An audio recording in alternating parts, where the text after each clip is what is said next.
शपथ ग्रहण के बाद ये पहली बार ऐसा होगा जब दिल्ली की मुख्यमंत्री रेखा गुप्ता पीएम मोदी से मुलाकात करेंगी और पीएम मोदी से शिष्टाचार ये मुलाकात होगी। सीएम पद की शपथ के बाद पहली बार पीएम से ये मुलाकात है।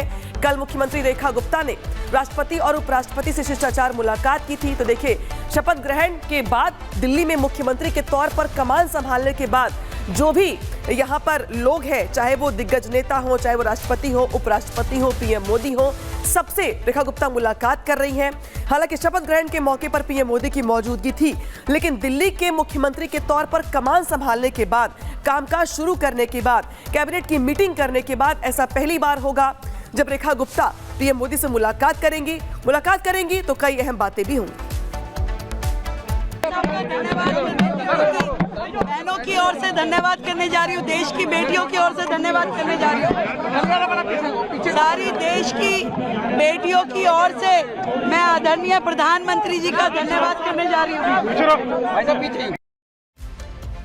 पीएम आवास के लिए सीएम रेखा गुप्ता निकल चुकी हैं। आपको ग्राउंड रिपोर्ट दिखाते हैं और तस्वीरें भी दिखाते हैं। और इस वक्त मुख्यमंत्री रेखा गुप्ता प्रधानमंत्री मोदी से मिलने के लिए रवाना हो रही हैं अपने क्षेत्र से। यहाँ पर ये तस्वीरें आप देख सकते हैं कि लोगों का अभिवादन भी स्वीकार कर रही हैं और यहाँ पे विक्ट्री का साइन दिखाती हुई नजर आ रही हैं, क्योंकि प्रधानमंत्री नरेंद्र मोदी से मिलने के लिए इस वक्त निकली हुई हैं।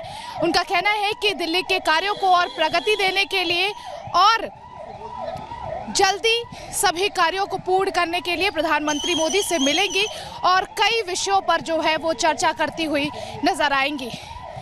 इस वक्त मुख्यमंत्री रेखा गुप्ता अपने आवास से निकल रही हैं प्रधानमंत्री नरेंद्र मोदी से मिलने के लिए।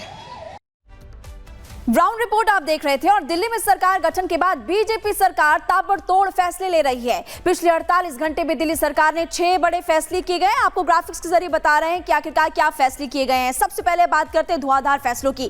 पहला, दिल्ली के प्रदूषण और यमुना की सफाई पर रिपोर्ट यहां पर मांगी गई है। दूसरे फैसले की बात कर लेते हैं। टूटी हुई सड़कें और पानी का संकट है, इससे मुक्ति की युक्ति यहां पर बनाई जा रही है। तीसरा बड़ा फैसला, सब्सिडी वाला सिलेंडर देने के रोड मैप की तैयारी भी सरकार की तरफ से दी गई है। और चौथे फैसले की बात करें तो पूर्व मुख्यमंत्री आतिशी की सभी निजी स्टाफ की जो सेवा है वो अब समाप्त होगी। आपको बता दें कि पांचवा बड़ा फैसला, पिछली सरकार में शिफ्ट अफसरों को वापस भी बुलाया गया, जिनको शिफ्ट कर दिया गया था। छठा बड़ा फैसला किया गया है, हेल्थ डिपार्टमेंट के साथ मोहल्ला क्लिनिक्स की रिपोर्ट भी मांगी गई है। तो 6 बड़े फैसले आपको बता रहे हैं। सरकार लगातार कह रही है हम अपने वादों को पूरा करेंगे।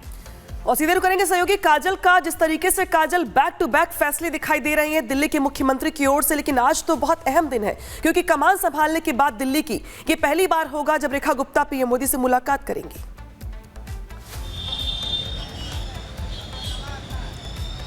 जी बिल्कुल, आपको बता दें कि सीएम रेखा गुप्ता अपने आवास से निकल चुकी हैं। वो प्रधानमंत्री नरेंद्र मोदी से मुलाकात करेंगे, क्योंकि उनका कहना यह है कि जो भी हमारे मैनिफेस्टो रहे हैं उनको जल्द से जल्द पूर्ण करना है। चाहे वो 2500 पर प्रति महीना महिलाओं को देने की बात हो, चाहे तमाम जो मुद्दे हैं उससे बताने की बात हो। उनका कहना साफ तौर पर यही है कि प्रधानमंत्री नरेंद्र मोदी से मिलकर सभी विषयों पर चर्चा की जाएगी। जो भी मैनिफेस्टो लाए गए हमारी तरफ से उन्हें लागू किया जाएगा। उसके बाद कई तमाम जो है बैठकें रेखा गुप्ता करेंगी, लेकिन उससे पहले सबसे महत्वपूर्ण ये प्रधानमंत्री नरेंद्र मोदी से मिलना और तमाम विषयों पर जो है वो चर्चा करना। उन्होंने लोगों को संबोधित भी किया, क्योंकि तमाम जो लोग हैं वो उनके आवास पर उमड़े हुए थे। भारी जनसैलाब था, लोग कतारों में खड़े थे। उसे छोड़ते हुए उन्होंने लोगों का अभिवादन स्वीकार किया, उन्होंने लोगों का धन्यवाद किया और उन्होंने कहा क्योंकि दिल्ली के कामों को प्रगति देने के लिए, दिल्ली के कामों को रफ्तार देने के लिए प्रधानमंत्री नरेंद्र मोदी से मिलना जरूरी है। और उसी सब विषयों को लेकर, क्योंकि आपके लिए हमें काम करना है, तो इसमें सबसे अहम भूमिका अगर किसी की है तो वो प्रधानमंत्री नरेंद्र मोदी की है। इस पर उनसे बात करना, उनसे हर विषय पर चर्चा करना बेहद जरूरी है। उसी को लेकर आज मुख्यमंत्री रेखा गुप्ता 10 बजे के लगभग प्रधानमंत्री नरेंद्र मोदी से मिलेंगी और तमाम जो योजनाएं हैं दिल्ली की उसे शुरू करने की बात करेंगी और उसके बाद कैबिनेट की कई मीटिंग भी फिक्स है। ठीक है, आप लगातार जानकारी दे रही हैं कि कई बड़े फैसले जल्द ही होने वाले हैं और टूटी हुई सड़कें, जो भी लोगों की समस्याएं थी, जल्द ही खत्म होने वाली। बहुत बहुत शुक्रिया जानकारी देने के लिए। आगे बढ़ते हैं खबरों में, अगली खबर आपको बताएंगे और ये अगली बड़ी खबर आम आदमी पार्टी से जुड़ी हुई। आम आदमी पार्टी के दिल्ली प्रदेश अध्यक्ष गोपाल राय ने एक बड़ी बैठक बुलाई है। आपको बता दें कि आम मुख्यालय में दोपहर 12 बजे मीटिंग होने वाली है और बैठक में आम आदमी पार्टी के सभी विंग शामिल होने वाले हैं। करारी हार आम आदमी पार्टी को इस बार के चुनाव में मिली, जबकि अरविंद केजरीवाल कहते थे कि इस जन्म में बीजेपी हमें नहीं हरा सकती। लेकिन ये बड़ी खबर आपको बता रहे हैं कि इससे पहले भी मीटिंग हो चुकी है, एक और मीटिंग बुलाई गई है। तो सीधे रुक करेंगे सहयोगी गणेश का। गणेश, जिस तरीके से दिल्ली में करारी हार के बाद वैसे तो कई दौर की बैठकें हो चुकी हैं, लेकिन आज की इस बैठक का एजेंडा क्या है? कौन कौन लोग पहुंचने वाले हैं? अरविंद केजरीवाल भी मौजूद रहेंगे क्या? देखिए, आम आदमी पार्टी में जिस तरीके से करीबन 11 साल तक सत्ता में थे, लेकिन इस सत्ता के बाद जिस तरीके से उसे इस बार पराजय का सामना करना पड़ा है, उस पराजय को लेकर आम आदमी पार्टी के अंदर लगातार मंथन किया जा रहा है। और अब आज जो बैठक बुलाई गई आम आदमी पार्टी के दिल्ली प्रदेश संयोजक गोपाल राय के द्वारा ये बैठक बुलाई गई है। इस बैठक में आम आदमी पार्टी के तमाम विंग के वो लोग मौजूद होंगे। इस बैठक के अंदर चर्चा की जाएगी कि किस तरीके से अब आम आदमी पार्टी आगे बढ़ेगी, आम आदमी पार्टी की अगली रणनीति क्या होगी, कि किस तरीके से जो विपक्ष में है, विपक्ष में किस तरीके से वो मजबूत भूमिका निभाएंगे। क्योंकि लगातार हम देख रहे हैं कि जब से आम आदमी पार्टी ने विपक्ष में पहुंची है, लगातार बीजेपी पर निशाने साध रही है। पहला सवाल ये कर रही है कि आपने जो 2500 रुपए देने का वादा किया था और कहा था कि पहली कैबिनेट में होगा, उसका क्या हुआ? तो गणेश यहाँ पर अहम जानकारी दे रहे हैं कि किस तरीके से आज आम आदमी पार्टी की बैठक है। बैठक में हार की समीक्षा के साथ साथ जो आगे की रणनीति है उस पर भी चर्चा की जाएगी। शुक्रिया गणेश तमाम जानकारी के लिए।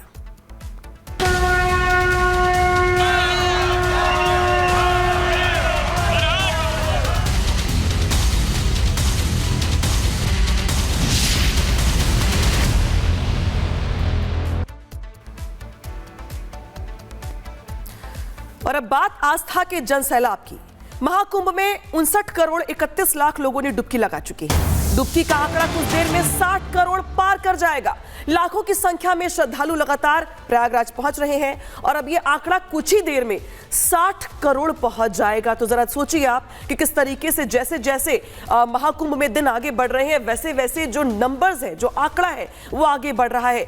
और आज का दिन बेहद खास, क्योंकि आज ये आंकड़ा 60 करोड़ के पार पहुंच जाएगा। और जरा आप अंदाजा ये लगाइए कि अभी फिलहाल हालात वहां पर कैसे होंगे। 3 तस्वीरें आपकी टीवी स्क्रीन पर आ गई हैं, जहां पे प्रयागराज, अयोध्या और वाराणसी की तस्वीर है। और ये वो धर्म स्थली हैं जो यूपी के हैं और आसपास के ही हैं। और ऐसे में लोगों का ये प्रयास है कि जो श्रद्धालु डुबकी लगाने जा रहे हैं आस्था की, वो अयोध्या भी जाए, रामलला के दर्शन भी करें, काशी भी पहुंचे, भोलेनाथ के दर्शन भी करें। तो आसपास होने की वजह से ये जो तीनों ही स्थल देख रहे हैं आप, ये जो तीनों ही जिले देख रहे हैं आप, यहाँ पे श्रद्धालुओं का अंबार लगा हुआ है। श्रद्धालु लगातार कोने कोने से पहुंच रहे हैं, यहाँ पे डुबकी लगाने के साथ साथ पूजा अर्चना भी कर रहे हैं। 3 तस्वीरें आपको दिखा रहे हैं, लेकिन राघवेंद्र के पास आपको लिए चलते हैं, क्योंकि राघवेंद्र आप लगातार ग्राउंड पर है। श्रद्धालुओं में खासा उत्साह देखने को मिल रहा है और ये आंकड़ा आज 60 करोड़ को भी पार कर जाएगा। तस्वीरें दिखाइए। बिल्कुल, देखिए, तीर्थराज प्रयाग एक नया कीर्तिमान रचता हुआ दिखाई दे रहा है। कहीं भी धरती पर इस तरह का सांस्कृतिक आयोजन अब तक नहीं देखा गया जो तीर्थराज प्रयाग में देखा गया। लगभग आज शाम तक 60 करोड़ श्रद्धालुओं की संख्या पार हो जाएगी। इससे यह कहा जा सकता है कि हमारे देश की आधी आबादी मानसिक रूप से स्वस्थ है, मानसिक रूप से स्वस्थ है और संपन्न है। जिस तरह से वो लगातार प्रयागराज में चले आ रहे हैं, आप देखिए, मैं भक्तों का वो रेला दिखाना चाहता हूँ। आप देखिए कि वही श्रद्धा के प्रति इनका जो समर्पण है, जो इनका भाव है, जो गंगा यमुना सरस्वती के प्रति इनका जो सम्मान है, आप देखिए लगातार पैदल चले आ रहे हैं और कई कई किलोमीटर्स, कोई रेलवे स्टेशन से आ रहा है, कोई बस स्टेशन से आ रहा है, कोई अपनी कार को पर्सनल पार्किंग में खड़ी करके पैदल चला रहा है, कहीं कोई जो गवर्नमेंट ने पार्किंग दिया है वहां पर खड़ी करके चले आ रहे हैं। लेकिन सारे जो श्रद्धालु हैं वो लगातार चले आ रहे हैं। इनको त्रिवेणी में संगम में डुबकी लगाना है। लोगों के चेहरों पर हंसी है। ये भूल चुके हैं कि ये कितना इनके पीछे तनाव रहा, किस स्थिति से पहुंचे हैं, क्या क्या दिक्कतें हैं, उसका कोई फर्क नहीं पड़ता है। क्या नाम है?